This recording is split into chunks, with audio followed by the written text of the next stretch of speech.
Sud Radio et vous, l'obésité qui est aussi un fléau chez nos animaux de compagnie. Figurez-vous qu'en France, un tiers des chiens seraient en surpoids. Pour les chats, on serait quasiment à la moitié. Bonjour Anne-Laure Bramy. Bonjour. Et merci d'être avec nous. Vous êtes vétérinaire à la clinique des Coquelicots de Saint-Germain-en-Laye. C'est une question forcément que beaucoup de maîtres se posent. Comment peut-on savoir si notre chien ou notre chat souffre d'obésité ? Alors en fait, les animaux, on a tendance à être naturellement en surpoids parce qu'ils sont beaucoup sédentarisés pour les chats. Et pour les chiens, des fois, les gens ont tendance à penser que s'ils les promènent un petit peu, ça suffit, alors qu'en fait, ils ont besoin d'une activité physique plus importante. Donc moi, ce que j'explique à mes clients, c'est qu'il faut vraiment être attentif sur le poids. Et pour le savoir, c'est en regardant au niveau des côtes et des épineuses au niveau du dos. Vous devez les sentir en passant le doigt légèrement, comme nous, à cet endroit-là. Il n'y a pas besoin de faire une forte pression. Et si vous les sentez plus, c'est qu'on est plutôt en obésité et en surpoids important. Et là, du coup, faut s'inquiéter. En tout cas, voilà, les conséquences, faut les rappeler. C'est comme pour l'être humain. Il y a des conséquences forcément pour la santé de son animal de compagnie dans ces cas-là. Oui, moi j'insiste énormément à la clinique sur le poids, parce que comme je fais de la cardiologie et de l'ostéopathie, je trouve que c'est très important. J'explique toujours aux gens que le juste poids, c'est la bonne santé et c'est le préventif. Donc sur les chats, on a tendance à avoir avec l'âge un diabète qui est assez fréquent. C'est un diabète de type 1 qui normalement est plutôt sur les animaux même maigres, mais il y a une forte prédisposition sur les chats en surpoids.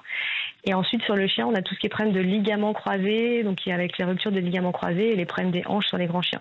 Donc vraiment, dans la mesure du possible, il faut même éviter qu'ils en prennent et tout petit, ne pas donner à volonté. J'entends souvent les gens me dire, on m'a dit quand ils étaient jeunes avant la stérilisation qu'on peut donner à volonté.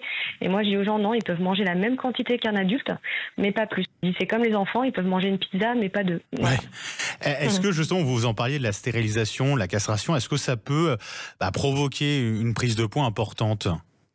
Alors la stérilisation, en fait, on pense que les hormones sexuelles ont un phénomène de satiété parce que quand les animaux sont en période de chasse, ils s'alimentent moins. Donc si nous, êtres humains qui ouvrons le frigo avec notre pouce et notre index, on a tendance à ne pas donner plus, ils vont pas prendre de poids. Donc ce qu'il faut, c'est éviter effectivement d'écouter l'animal qui va réclamer davantage, partir sur un aliment stérilisé qui est un peu moins riche et doser les quantités pour ne pas donner à volonté dès le départ. Donc moi, j'ai toujours aux gens, dès qu'ils vont stériliser, tout de suite dans les 2 mois qui suivent la stérilisation, de vraiment faire des quantités dosées. L'idéal, c'est de peser la dose à la semaine.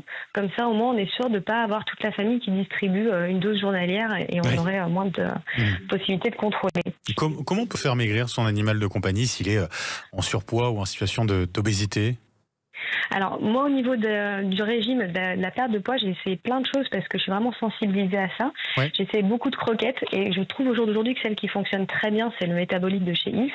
Il faut pas donner d'à côté par contre, mais l'avantage c'est que contrairement aux autres aliments, je vois vraiment du résultat. Donc c'est une dose mesurée toutes les semaines. Les 2 premiers mois, l'animal réclame un petit peu, mais au bout de 2 mois, on sait qu'il va s'arrêter de réclamer. Et surtout, c'est très probant, ça marche très bien, ils perdent vraiment tous. C'est quoi? C'est des croquettes light ou pas? Parce qu'il y en a beaucoup sur le marché aussi, des croquettes comme ça.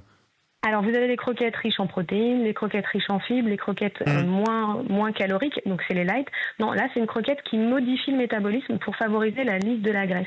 En fait, quand on a au niveau de la graisse de l'animal, soit on stocke, soit on lise. C'est pour ça que le métabolisme met du temps à changer. Et là, ça va vraiment agir sur le cycle de Krebs pour favoriser la lise graisseuse. Et pour revenir sur les croquettes light, elles, c'est pas forcément une bonne idée? C'est une fausse bonne idée?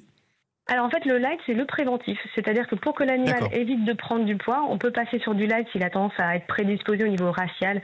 Par exemple, les labradors sur les races de chiens.